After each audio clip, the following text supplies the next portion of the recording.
Olá a todos, o meu nome é João. E o meu nome é Fábio.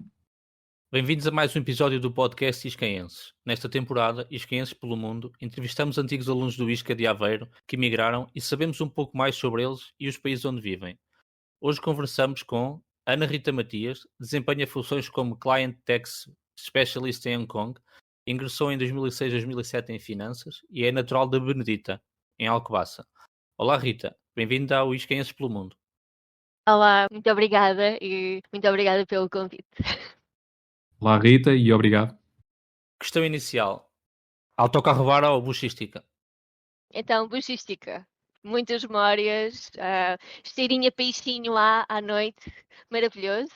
Ah, mas foi 3 anos a ir lá todas as semanas, muitas vezes, por isso. Sim, Yeah. não vamos confirmar ou desmentir, mas sim. Porquê o ISCA de Aveiro e a licenciatura de Finanças?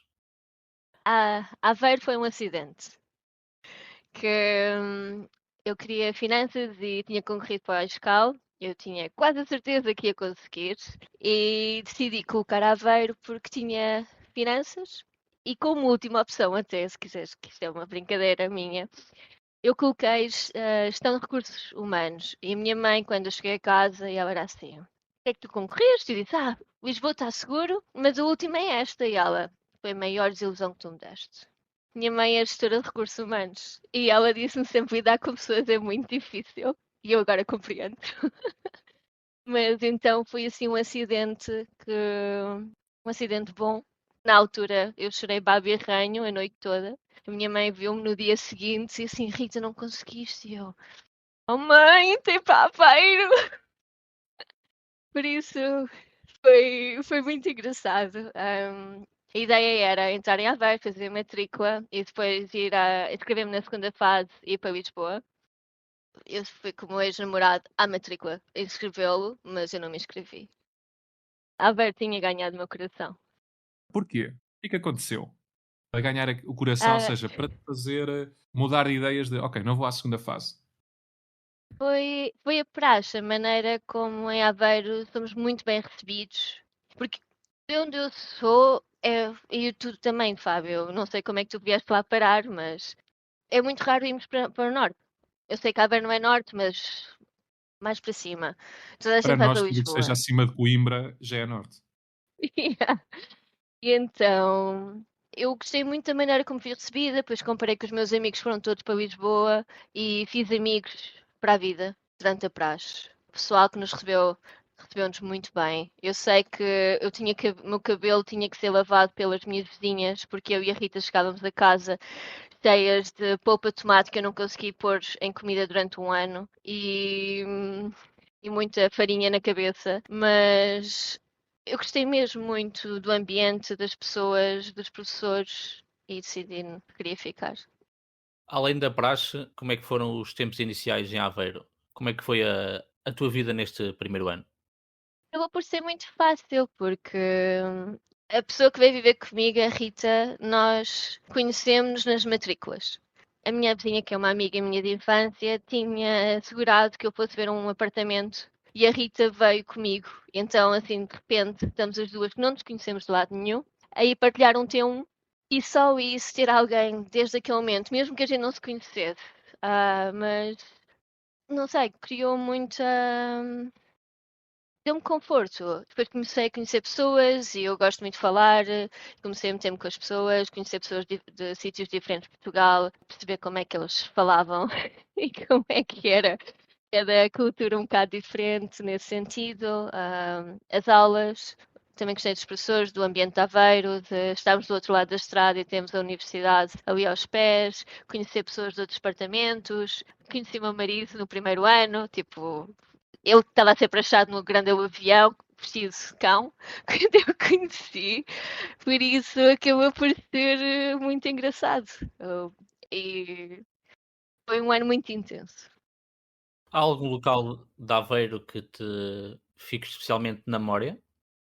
A Praça do Peixe, onde todos nós nos encontrávamos, vindos de outros departamentos. E eu lembro-me de que, por exemplo, eu estava a dizer que quando quando estávamos a falar do Bush Stick, eu estava a pensar que assim que entravas na praça tinhas logo tinhas logo, como é que se chamava o shot de Aveiro? O traçadinho, Sabia, para do quem golfinho. vinha ainda não tinha conseguido, tipo, tinha estudado, tinha que chegar à praça, mas tinha que fazer keep-up com os amigos, tinha logo o belo do traçadinho. Depois tínhamos o pessoal de informática que tinha shots a 1€. A 1€, exatamente, sim. Era no KGB, não é? Era no Era KGB, no exatamente. KGB, era a maneira deles atraírem as Exatamente. miúdas.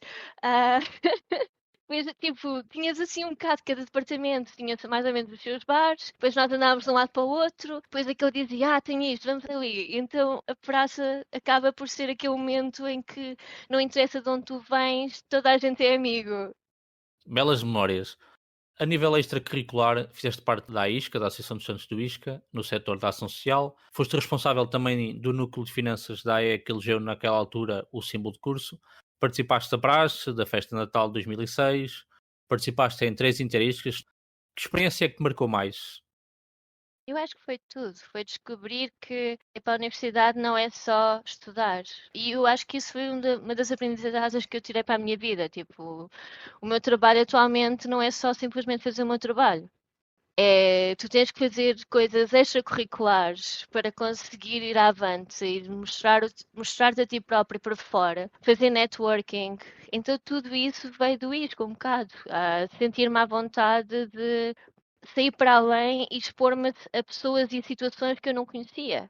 A ter que lidar com pessoas com temperamentos diferentes, com personalidades diferentes, com interesses diferentes. Então, tudo isso já vem um bocado da parte extracurricular, porque estudar, tu tens que lidar com o teu professor, lidas nos trabalhos de grupo, mas é muito limitado. Então, a parte extracurricular, a parte do desporto, em que tu vais e conheces também outros sítios, outros, como é que os ISCAs estão como é que as pessoas estudam ou não estudam, tipo, as conversas que tu tens, quais é que são os interesses. Quando tínhamos o enterro, a integração, também estava no bar.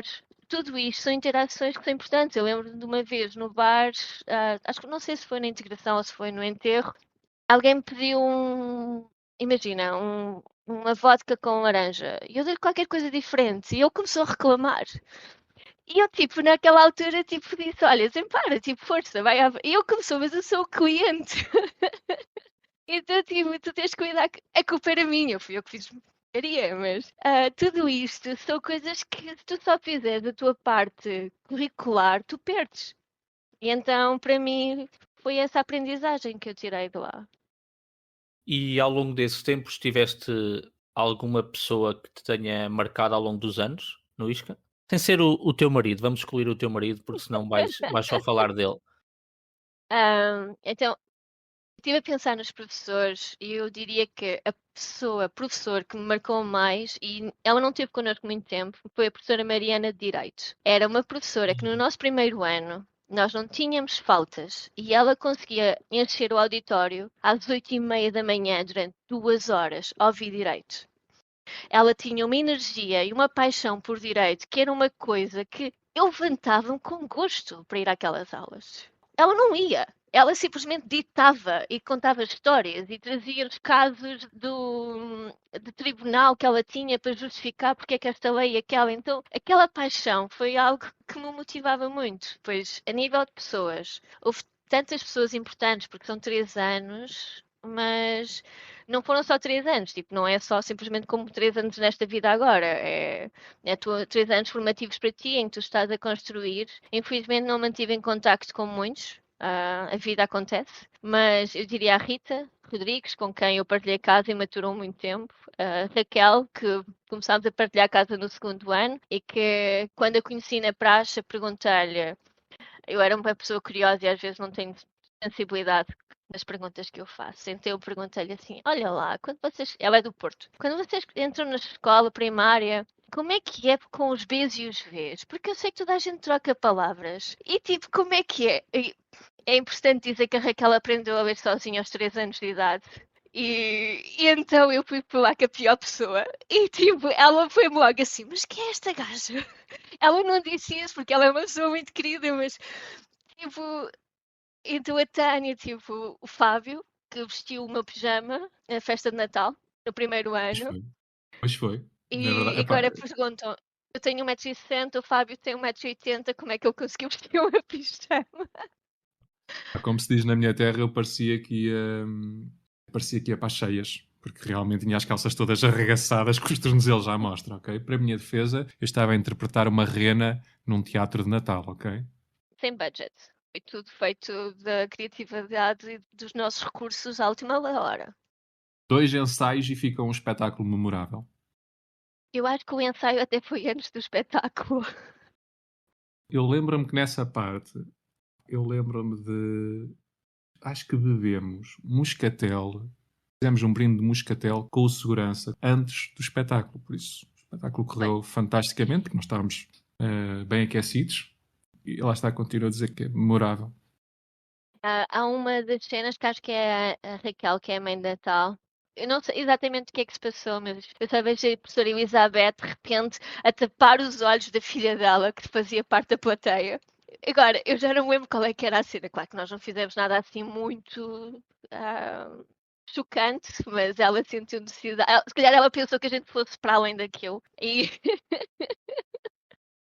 O teatro tinha uma rena, o Pai Natal, a Mãe Natal, o Michael Jackson, a Floribela, um boneco de neve também, ou seja, não faltavam personagens estranhas por lá. Estavas a falar da professora Mariana, também foi minha professora de Direito, e é como dizes, era uma energia incrível. Eu acho que eu me lembro de uma história qualquer que ela contou, que foi a melhor indenização que ela conseguiu na altura, que foi uma indenização de 1 milhão de euros para o cliente dela. E foi fantástico mesmo. E ela disse, foi fantástico, é incrível. Obviamente o cheque nunca foi descontado, está lá, porque ganhámos mesmo o dinheiro, mas não existia dinheiro, mas eu emoldurei. E está lá na parede o chequezinho a dizer que nós ganhámos 1 milhão de euros. Tinha esta energia incrível e estas piadas que ela fazia. E que lá está, continua na nossa memória estes anos todos. Além da festa de Natal que falaste agora, que outros momentos é que te provocam uma certa nostalgia quando falas e quando pensas nos tempos que estiveste no ISCA? Bem, uma coisa, é um traço muito forte da minha personalidade, que é eu tento não olhar para trás e sentir nostalgia. Tento ao máximo, tipo, usar cada momento como o importante que é e seguir em frente. Tenho saudades dos meus amigos, tenho saudades de estar mais tempo com eles, mas sinto que o ISCA foi fundamental na construção da minha personalidade e daquilo que sou hoje. Mas não gostaria de voltar atrás e então não sinto assim nostalgia das coisas, é mais de cada momento bom e mau para mim foram importantes. Dando agora aqui um salto para o presente, depois de saíres do ISCA, como é que acabaste por ir parar a Hong Kong? Porque tens um percurso ainda muito grande até chegar ao outro lado do mundo. Então, eu tenho um quê de teimosa e a minha mãe queria que eu tivesse feito mestrado a seguir e eu sentia que queria sentir o que é a realidade. Porque estudar, eu sentia que era muito cor-de-rosa e eu queria sentir um bocado a realidade de viver e de trabalhar. Então decidi não continuar e em 2019, no meio da crise financeira ou no início, decidi começar a trabalhar. Comecei num estágio nas Ciências e Soluções, na agência de Caldas da Rainha. Voltei para casa dos meus pais durante esse tempo e foi muito interessante. Um bocado triste, porque eu apanhei pessoas que estavam na bancarrota, pessoas a chorar no gabinete porque precisavam de ajuda para reconciliar créditos, coisas. Pessoas que compraram um faqueiro. Tiveram que fazer um crédito para comprar um faqueiro. Pronto, não interessa. Estávamos a falar ali em Depois, 2009, no grande auge da crise, não é? Aquelas coisas, o sim, subprime e tudo mais, foi complicado. foi muito difícil. Depois desse mestrado, desculpem, desse estágio, eu não consegui mais nada, foi só um ano. Era dos do IFP, em que são subsidiados. Então fui trabalhar para uma fábrica de sapatos e fui entrar no mestrado em Programação e Gestão Cultural. O mestrado era em Lisboa, era suposto ser part-time. Pensei que conseguia trabalhar normal e fazer isto aos fins de semana. E era mais um hobby. Eu decidi fazer porque eu gosto de artes e decidi, como eu não sou artista, queria só ganhar mais conhecimento. Então há pessoas que jogam ténis, eu decidi fazer um mestrado como hobby. Nada relacionado com aquilo que eu estudei. Durante esse mestrado, depois acabei por mudar para Lisboa e fui trabalhar para a Benetton como no Chiado, a vender roupa. e consegui entrar no Deutsche Bank como estagiária de verão, porque eles precisavam de alguém, isto já em 2012. Nessa altura acabei por não terminar o mestrado, por isso é que fico uma pós-graduação, nunca terminei a tese. E quando consegui a oportunidade do estágio, eu sim que eu comecei. Eles disseram-me logo, isto é só um estágio temporário porque esta função vai para o Reino Unido. E eu quero ir. Então agarrei-me com unhas e dentes e tentei ao máximo que eles me convidassem. Eu não me propus, esperei que eles me convidassem a dizer, olha, estás a pensar, tipo, precisamos de alguém lá, já se conhece o trabalho. Então foi assim que aconteceu. Eles propuseram se eu gostava, eu fiz a entrevista com o Reino Unido. Inicialmente tinham dito Manchester, depois era Birmingham. E se vocês forem não existe o livro de Birmingham e é a segunda maior cidade do Reino Unido. Se forem ao guia, era para aí meia página. Eu pensei, meu Deus, para onde é que eu vou? Mas era o centro de operações de Birmingham. Também me aconteceu o episódio de, na primeira entrevista me disseram, ok, se ficares com o trabalho, assim que entras em impostos, não consegues sair de impostos. E eu, esta gente é maluca. E então, passados 10 anos, mais 10 anos, continuo em impostos. E então é um bocado verdade. Mas é importante dizer que eu sempre gostei de impostos. Foi uma das minhas cadeiras preferidas no ISCA, fiscalidade. E então tive a oportunidade. Quem é que foi o teu professor de fiscalidade? Só para dizermos aqui bem do professor de fiscalidade. Eu não me lembro do nome dele, mas De fiscalidade, Era o professor só se, f- Avelino, só se foi o ora Paulo o professor Naia. Paulo Maia, professor yeah, Paulo Maia, e havia... acho que era.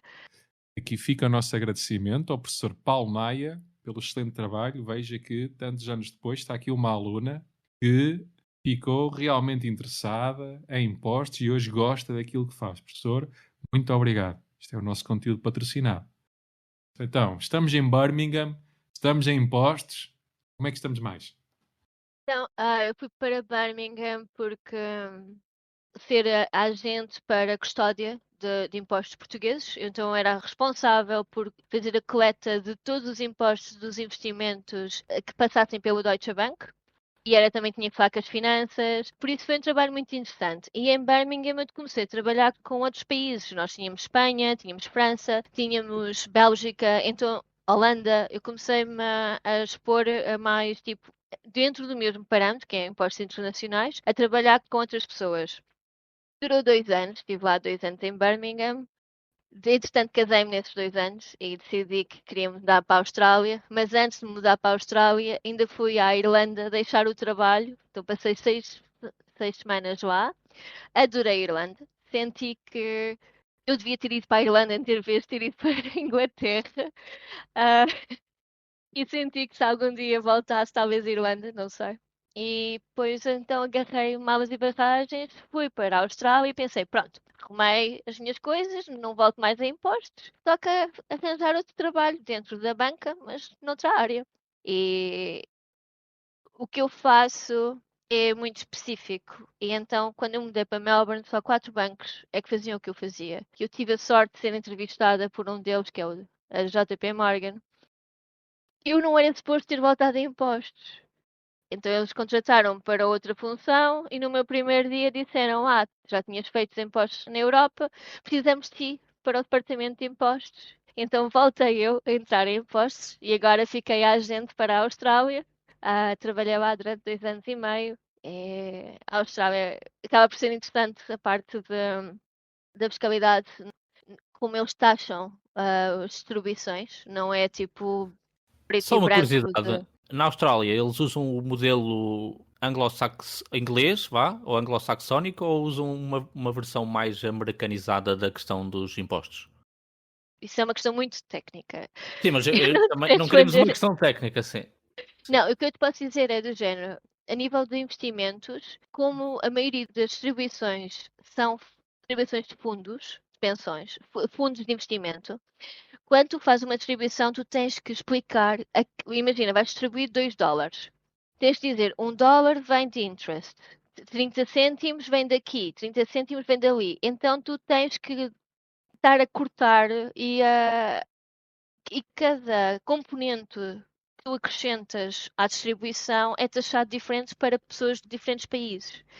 E isso acaba por ser complexo porque eles não anunciam como em Portugal é CMVM. Não é? É, Pronto. é. Como em Hong Kong anunciam através da CMVM. Lá não. Por exemplo, a PT simplesmente pode anunciar no site deles. Ou eu tenho que saber o número da pessoa e ligar para essa pessoa e dizer, olha, se vocês não me derem a distribuição dos componentes, desculpem, tipo, estou habituada a falar disto em inglês. Podes dizer os Podes termos em dizer em inglês, inglês. Rita, não há Eu problema. sei, mas eu estou a tentar ao máximo manter o meu português, é importante. Então, tipo, quando eles não anunciam os componentes, eu tinha que os ameaçar que ia taxar os investidores deles com 47% de impostos. Acaba por ser uma parte interessante, essa parte de perceber que cada país é taxado de maneira diferente ou cada entidade é taxada de maneira diferente. E depois acabei por parar aqui com esse trabalho em Hong Kong, porque eles decidiram, a empresa decidiu mudar o departamento de impostos desta parte para Hong Kong para se juntar ao resto das operações. No fundo, tu fazes o mesmo trabalho que fazias desde o início, certo? Não. Não?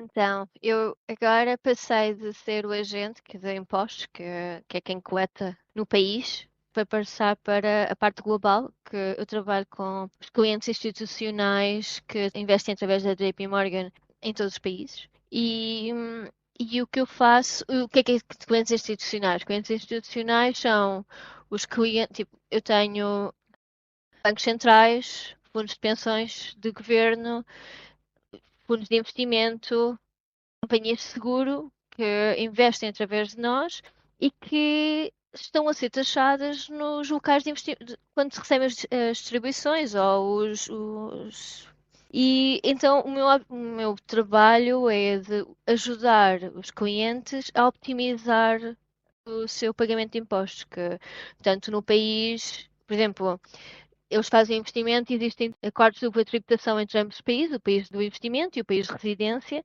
e eu sei quais é que são os documentos ou o que é necessário da parte do cliente para reduzir o imposto na parte do investimento. E então é nisso que eu trabalho. Então o meu dia a dia é muito trabalhar com clientes, falar com eles. Eu tenho uma série de clientes que eu antigamente fazia Austrália e Nova Zelândia, e agora passei para mais o Sudoeste Asiático. Continuo com os clientes australianos, mas tenho clientes na Malásia, na Tailândia, em Singapura, e isso traz uma vertente muito diferente, que é a parte de ter que lidar com culturas diferentes e com expectativas diferentes e com pessoas diferentes. É a parte mais desafiante e mais interessante, não só a parte dos impostos, mas a parte cultural de ter que me preparar para uma reunião e tentar criar ligações, porque as relações são muito importantes neste momento, que é se acontece um erro, tanto de ambas as partes ou delay, é importante que eu tenha uma boa relação do outro lado para conseguir criar uma ponte, tanto seja para expediar alguém que me passe um documento porque vai haver uma distribuição muito rápida ou porque alguma coisa aconteceu do nosso lado ou do governo mudou algumas regras e as coisas mudaram e alguém perdeu dinheiro. Então é a parte mais desafiante, na minha opinião, que é o lidar com as pessoas diferentes. Os australianos são muito fáceis, na minha opinião. Eu vivo lá há 2 anos e meio, então já sei como eles trabalham e é um bocado mais way back. Aqui na Ásia não é assim tanto, são mais sérios e exigem coisas e então tenho que preparar muito mais. Mas é a parte interessante. Tu já trabalhaste em 4 países diferentes: Portugal, Reino Unido, Austrália, Hong Kong, 3 continentes diferentes. Quais é que são assim as principais diferenças que tu notas? Já nos falaste aqui de uma, seja que na parte da Ásia, não sei se só Hong Kong ou se também outros países com quem trabalhas, que são mais sérios na comparação com os australianos. Mas sentes também outras diferenças culturais a nível profissional, mas também a nível social, não é? Viver em Hong Kong, sei que também é um pote multicultural. O que é que sentes assim, de maiores diferenças? Assim, dentro da Europa já temos algumas diferenças culturais da maneira como encaramos o trabalho, mas na Ásia a relação que tu crias com uma pessoa é, não é muito fácil inicialmente criar a ligação com a pessoa. Enquanto que o australiano, existe um livro de uma professora de uma escola de MBA, que é uma das melhores do mundo, em Seattle, e ela tem um livro que se chama The Culture Map. E no livro ela define países como aqueles países que são tipo um pêssego, em que são muito fáceis de entrar e depois chegas ao core e então barras aí. Eu acho que nós somos assim. Nós somos alguém que somos muito fáceis, como os australianos, superficialmente muito fáceis, mas depois não nos damos. A Ásia é mais um coco. É muito difícil. Tipo, tu bates, mas depois é oco. Depois tu consegues. A parte mais difícil é a parte de entrar. E então, a nível profissional, acaba por ser diferente, porque tu nunca consegues passar para o outro lado. Tu tentas criar relações com as pessoas, mas todos nós trabalhamos em sítios diferentes e todos nós temos uma agenda. A nível pessoal, tanto na Austrália eu já fui exposta a pessoas de muitos países, porque aquilo acaba por ser um cocktail de pessoas que vêm de todo o mundo. Tens pessoal da América Latina, pessoal da África, pessoal de todo o lado. E o giro acaba por ser que, como os australianos, alguém da família deles, ou uma mãe, ou um pai, ou um avô, não nasceu na Austrália, tu não sentes que és um estrangeiro lá dentro. Porque eles valorizam que tu tenhas a tua identidade e que tragas a tua identidade e a tua cultura para a Austrália. Por exemplo, há o Dia de Portugal no dia 10 de junho. Faz uma barraquinha, temos rancho em Melbourne e tipo, cada país tem a sua. A primeira vez que eu vi Flamingo foi na Austrália. Agora aqui já é um bocado diferente. Aqui já temos uma cultura mais predominante em Hong Kong, que é a cultura chinesa, mas como eu vivo num mundo mais de expatriados ou estrangeiros, digamos, todas as pessoas aqui sentimos como se isto fosse Aveiro. Ainda estava a falar com o meu marido no outro dia e estávamos a pensar sobre, porque ele vem de Aveiro também, que é, tu começas a descer e de repente encontras um amigo. Nós vivemos aqui muito todos numa mesma área. Não é que Hong Kong é gigante, não digo que não, mas nós acabamos por viver mais ou menos na mesma área ou em áreas parecidas. E a área central que o Fábio já cá esteve, tens os cafés, tens os restaurantes, ou seja, é como eu deixo 2 ruas e estou na Praça do Peixe. É um bocado isso. E acaba por ser muito giro. E então não sentes bem essa cultura porque os Hong Kongers acabam por ser um bocado mais fechados. Eles têm os amigos dele, como têm os amigos deles, nós estamos aqui temporariamente, então não existe muito. É difícil criar às vezes ligações, mas quando tu crias uma ligação, ficas para a vida. Ahm, Enquanto que em Hong Kong acabas por estar exposto a pessoas de outros países e trabalhas com pessoas de outros países também. E eu, para ser sincera, eu trabalho aqui, mas o meu trabalho nem sequer é aqui, porque eu passo mais tempo ao telefone e a falar com pessoas do resto do mundo do que com a minha equipa aqui, porque cada um de nós tem um portfólio de clientes e só trocamos ideias e ajudamos-nos com situações, mas não é mais nesse sentido. Algum episódio que tenha marcado mais em particular na tua vivência em Hong Kong? Um episódio. É um bocado engraçado, porque eu mudei para Hong Kong em janeiro, estava 7 graus ou 10 graus. Eles achavam. Hong Kong tem mania que é como Portugal, que não faz frio, não precisamos de aquecedores. Então eu lembro-me de mudar para Hong Kong, arranjei uma casa, tinha uma cama, estava gelada na casa, não tinha nada. E, e voltei para o escritório no dia seguinte, tipo, passados uns dias, e os meus colegas perguntaram como é que está a correr as coisas. Eu disse. Minha casa está gelada, eu não consigo comprar os aquecedores, estão todos esgotados. E então uma colega minha vira-se para mim, tinha acabado de me conhecer. Olha, eu tenho um aquecedor a mais, tu queres? Ela disse, eu casei-me no ano passado, estou a viver com o meu marido, já não preciso dele, tenho mais, queres? E eu, ok, obrigada. Então, tipo, depois eu usei-o e depois, passado um mês, devolvi-o, tentei devolver e ela assim, não, não, não, é para ti, é para ti. Então, tens essa parte que é a parte de acolhedora, de se perceber que tu vens de um sítio onde acabaste de chegar e como qualquer ser humano, tipo, Eu estava a passar frio na minha casa, não existia maneira de eu me aquecer e a minha colega simplesmente ajudou-me. Então foi uma parte engraçada. Eu tenho sempre a ideia que, quando são estas questões, às vezes, dos expatriados, existe mesmo também esse espírito de entreajuda. E lá está. Mas mais entre expatriados. Neste caso, foi como a Hong Konger ou foi Hong mesmo também Konger. como a expatriado? Foi um local. Hong Konger. E então é mais Conseguiste nesse atravessar o sentido coco? que logo na primeira semana.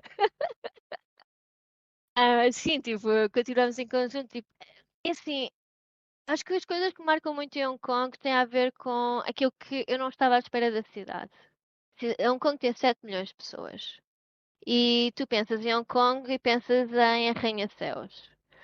Quando eu descobri que Hong Kong é muito, muita natureza. 70% de Hong Kong é floresta. Eu comecei a fazer Dragon Boat aqui, que é um desporto de canoagem. É tão antigo como os primeiros Jogos Olímpicos, como os Jogos Olímpicos antigos, tem mais de 2000 anos. São precisas 18 pessoas num barco. Eu tinha chegado aqui, não conhecia absolutamente ninguém e decidi que não queria só fazer amigos entre o pessoal do meu trabalho. Então decidi ir aprender a fazer canoagem porque pensei, bem, precisamos de preencher um barco de 18 pessoas, quer dizer que eu vou conhecer mais de 20. Depois que as pessoas viajam, não estão disponíveis. Foi a maneira de eu começar a criar uma mini família aqui e com o desporto, nós cá temos o campeonato internacional de Dragon Boat, ou seja, vê equipas da Austrália, de Israel, dos Estados Unidos, do Canadá, de todo o lado para cá. Eu já fui também à China concorrer, já estive em Xangai e em Dongguan. E para além disso, comecei também a fazer trilho.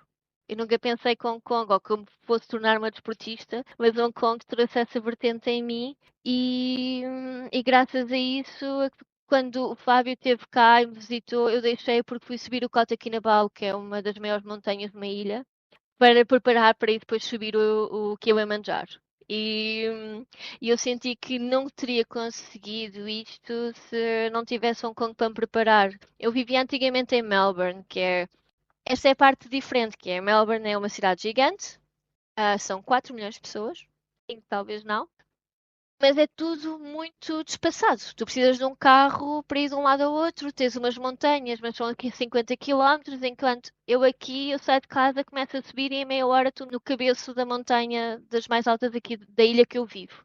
E, e acaba por ser essa parte, por isso é que eu adoro Hong Kong mais do que eu gostei da Austrália, que é temos tudo muito perto. Nós gostamos de brincar que isto é Disneyland. Eu sei que fazer trilho, tens a Disneyland Cat, que é a mais pequenina do mundo. Fazes desportos, trabalhas imenso, mas ao mesmo tempo tens a Ásia aos teus pés em 2 horas, de avião também. E temos praias fantásticas, não são tão paradisíacas como no resto da Ásia, tipo Camboja ou Vietnã, mas temos um bocadinho de tudo. E essa é a parte mais fascinante de Hong Kong, que se voltasse agora, Fábio, eu iria-te mostrar um Hong Kong muito diferente. Eu espero que voltes. Eu não sei se cá estou, nunca se sabe, tipo, muita, mas Espero que sim, porque eu fiquei muito surpreendido. Imagina, na altura estava há 3 meses pela Ásia. Eu tinha estado um mês na China e disse, olha, vamos então a Hong Kong. Primeiro, surpreendido com a multiculturalidade. Ou seja, estava há um mês praticamente na China, não via ocidentais. Quando via, fazia uma festa tremenda. Hey, tal, so you speak English? Yes, oh, where are you from? E de repente chegas a Hong Kong e é só para mim era só ocidentais por todo o lado. Ou seja, eu queria conversar com aquela pessoal toda porque eles sabiam falar inglês e eu podia perguntar. Depois, é como dizes, arranha-céus por todo o lado. E uma das partes mais fixes foi à noite ver os arranha-céus a acenderem-se todos, aquela cena às 8 da noite. Total. O facto de teres arranha-céus, mas ao mesmo tempo parece que sais de casa e andas, para mim, de para aí 200 ou 300 metros e já estás a fazer o tal trilho. Acho que era o Victoria Peak, não era? Parece que sim, é a quase Victoria tipo Peak. nas traseiras. Parece que é nas traseiras da tua casa e de repente, quer dizer, estamos no meio de uma cidade cheia de arranha-céus, mas depois já, olha, então mas como é que a gente agora está aqui com trilhos e árvores e uma cena de super calma de natureza? E vale lembrar também que uma das cenas que a Lena, a minha esposa, na altura também foi, esta semana lembrámos tu lembras-te quando fomos em Hong Kong? E aquilo era de tal forma a subir que havia escadas rolantes desde a parte Sim. cá de baixo, mais junto ao mar, até chegar a casa da Rita e do Telmo. E uma das vezes, acho que nós já voltámos um bocado tarde e as escadas já estavam desligadas. E então aí foi mesmo a penantes e a E doer. custa. Mas E custa. custa. E custa. Mas Hong Kong tem essa parte fantástica. Eu fiquei... Adorei mesmo a passagem Agora por que aí. estás a falar disto de estar aos pés da minha casa, um dos episódios muito engraçados que eu tenho com o meu marido é eu trabalhava ao pé também do início de um trilho. E o meu marido uma vez veio-me buscar à sexta-feira, eu vesti o fato de desporto e saímos e começámos às 6 da tarde a subir e de repente estamos no meio de Hong Kong, porque o coração de Hong Kong é a montanha, perdidos.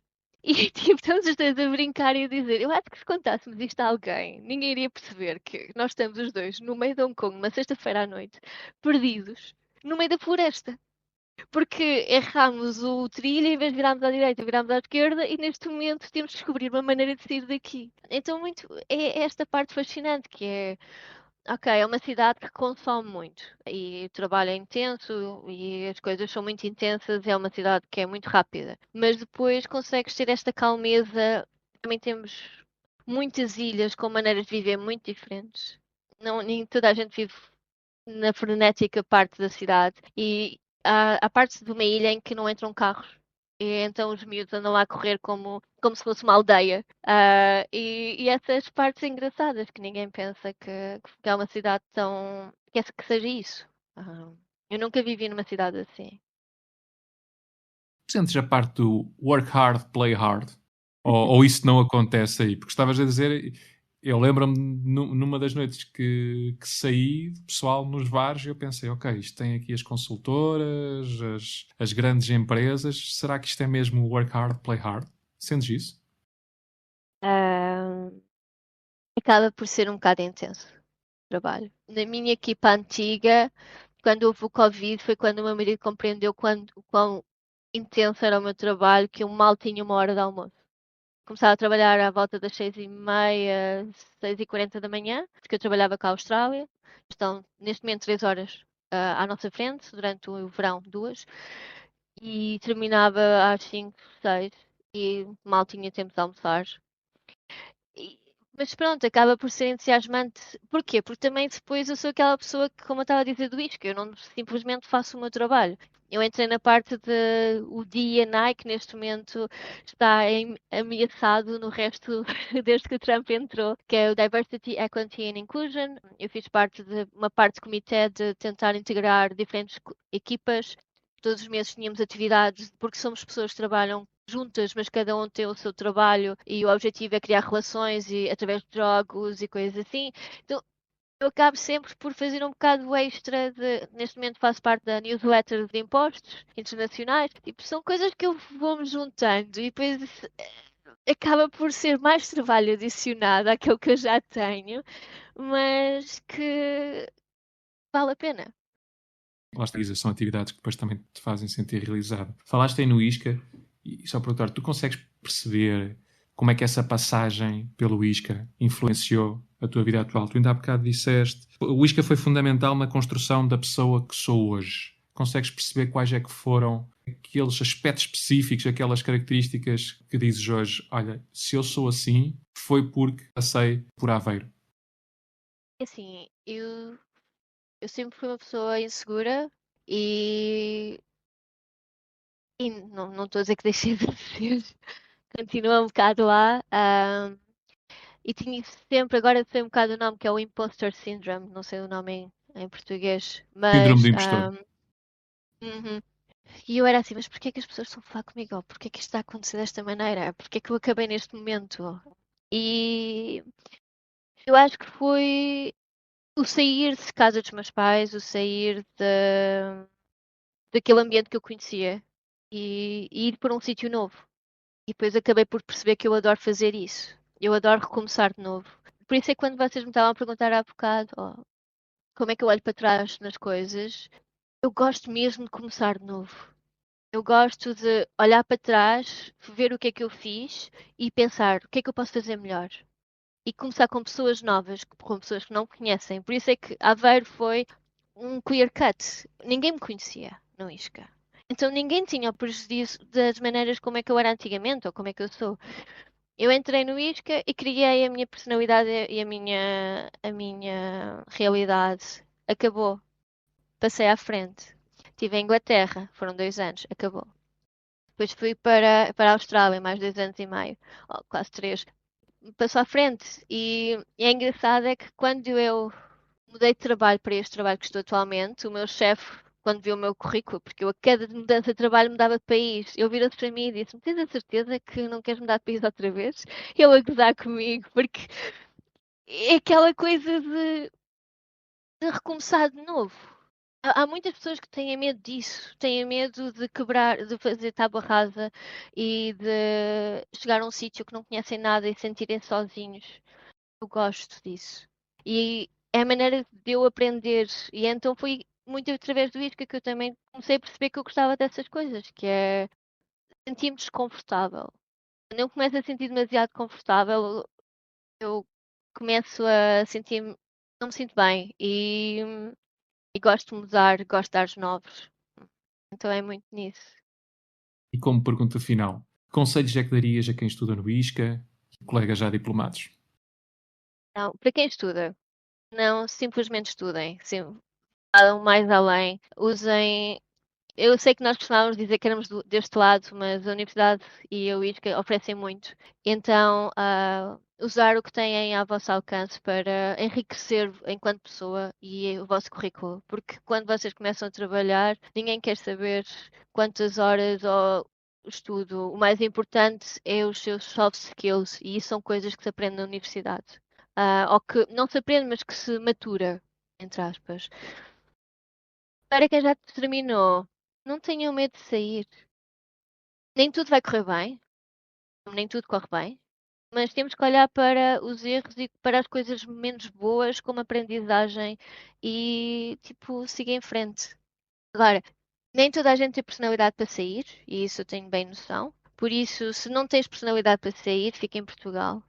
A família é mais importante e há coisas mais importantes. Mas se gostas mesmo de ir à aventura e de conhecer pessoas diferentes e questionar-te nesse sentido, eu sei que agora em Portugal tens muito isso, já consegues fazer isso em Portugal. Não é preciso ser como eu que tive que sair há 10 anos, mais de 10 anos, nem quer dizer há quanto tempo. Mas pronto, é muito isso. Não tenham medo. Muito obrigado, Rita, por esta entrevista. Foi muito bom recordar estes momentos todos e aprender também um pouco do outro lado do mundo, o que é viver. Muito obrigado eu pelo convite e aquilo que eu já disse ao Fábio é, por favor, comecem a lançar os episódios mais APAC friendly, porque eu estou às sextas-feiras a olhar para o relógio e a pensar, é agora! E depois ainda não foi. Então está a ser muito, muito interessante. Muito obrigada pelo projeto, por o terem feito. Força nisso. E pronto, pensem nos pobrezinhos deste lado do mundo. Vamos pensar nisso na próxima vez que lançarmos o episódio. Sendo que são 7 horas de diferença para aí, não é? 8. 8. 8 porque Vocês depois mudam. Eu nós fico mudamos a sempre, eu hora e fico sempre vocês não mudam a paradinha. hora, não é? Vocês não mudam a É. hora, exatamente. Ok. Qual é a hora que dá mais jeito? É se nós lançarmos a hora do almoço daqui, para ti é bom, que é o final do dia de sexta-feira, é isso? Sim, sim, sim, que eu estou aborrecida. Ok, vamos tentar então no próximo que saia a hora do almoço de sexta-feira. Mas não prometemos nada, não prometemos nada. Ok, ok, combinado, combinado. Podem lançar o meu. Pronto. No mínimo isso. No mínimo isso, acho que sim. No mínimo, consideração pela convidada. Muito Exatamente. obrigado, Rita. E muito obrigado também a todos os nossos ouvintes que nos têm acompanhado neste percurso. Já sabem, não percam o próximo episódio, porque nós também não. Até ao próximo episódio. Obrigado.